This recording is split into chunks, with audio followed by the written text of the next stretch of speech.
Doctor Yunus. তিনি হলেন একজন বাংলাদেশি সামাজিক উদ্যোক্তা, অর্থনীতিবিদ এবং সুশীল সমাজের নেতা, যিনি ক্ষুদ্র ঋণ এবং ক্ষুদ্র ঋণের ক্ষেত্রে তার যুগান্তকারী কাজের জন্য ব্যাপকভাবে স্বীকৃতি পান।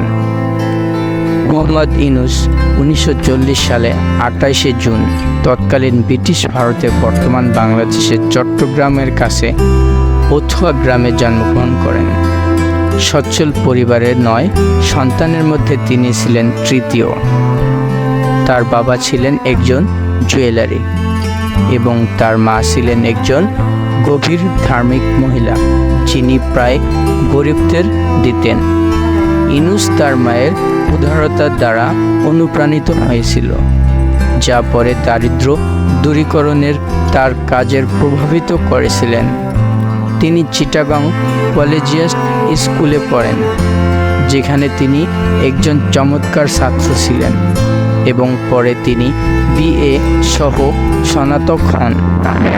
1960 সালে ঢাকা বিশ্ববিদ্যালয় থেকে অর্থনীতিতে তিনি যুক্তরাষ্ট্রে পড়াশোনা চালিয়ে যান। ভ্যান্ডারবিল্ট বিশ্ববিদ্যালয়ে পড়ার জন্য ফুলব্রাইট বৃত্তি অর্জন করেন, যেখানে তিনি পিএইচডি ডিগ্রি অর্জন করেন। 1969 সালে অর্থনীতিতে কর্মজীবন এবং গ্রামীণ ব্যাংকের প্রতিষ্ঠাতা। পিএইচডি শেষ করার পর ইউনূস বাংলাদেশে ফিরে আসেন, যেখানে তিনি প্রাথমিকভাবে চট্টগ্রাম বিশ্ববিদ্যালয়ে অর্থনীতির অধ্যাপক হিসেবে কাজ করেন।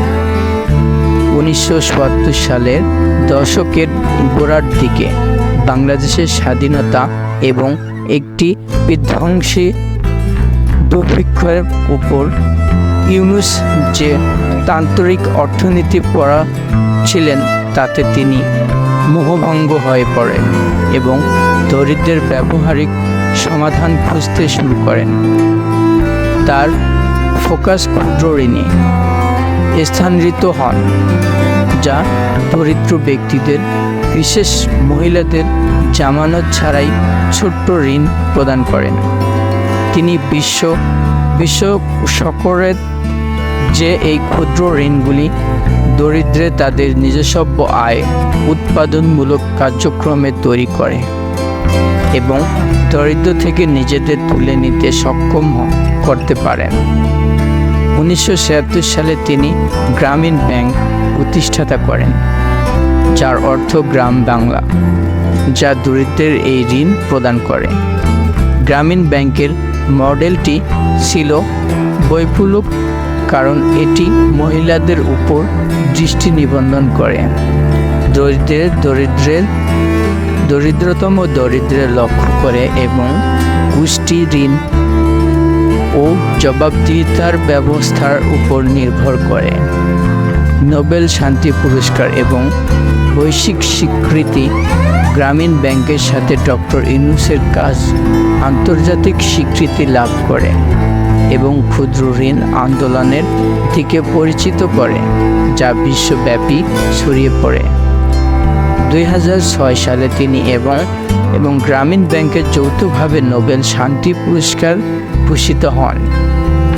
নোবেল কমিটি নিচে থেকে অর্থনৈতিক ও সামাজিক উন্নয়নের জন্য ইউনূসের প্রচেষ্টাকে স্বীকৃতি দিয়েছে, বিশেষ করে ব্যাংকিংয়ে তার উদ্ভাবনী পদ্ধতির মাধ্যমে। পরবর্তী জীবন এবং উত্তরাধিকার। ক্ষুদ্র ঋণ ছাড়াও ইউনূস সামাজিক ব্যবসার জন্য একজন উপকূলিক ছিলেন। একটি ব্যবসায়িক মডেল এবং সর্বাধিক লাভের পরিবর্তে সামাজিক সমস্যা সমাধানের দিকে মনোনিবেশ করেন। তিনি ব্যাংকার টু দ্য পাওয়ার এবং বিল্ডিং সোশ্যাল বিজনেসের সহ বেশ কয়েকটি বই লিখেছেন, যা তার এবং তার ধারণার বাস্তব প্রোগ্রামের রূপরেখা। ইউনূস বাংলাদেশের রাজনৈতিক বিরোধিতা এবং আইনি লড়াই সহ চ্যালেঞ্জের মুখোমুখি হয়েছেন, কিন্তু তার ধারণা বিশ্বব্যাপী অর্থনৈতিক উন্নয়ন এবং দারিদ্র্য বিবেচনা কৌশলগুলোকে প্রভাবিত করে। অর্থনীতি এবং সামাজিক উদ্যোগের ক্ষেত্রে তিনি একজন প্রভাবশালী ব্যক্তি।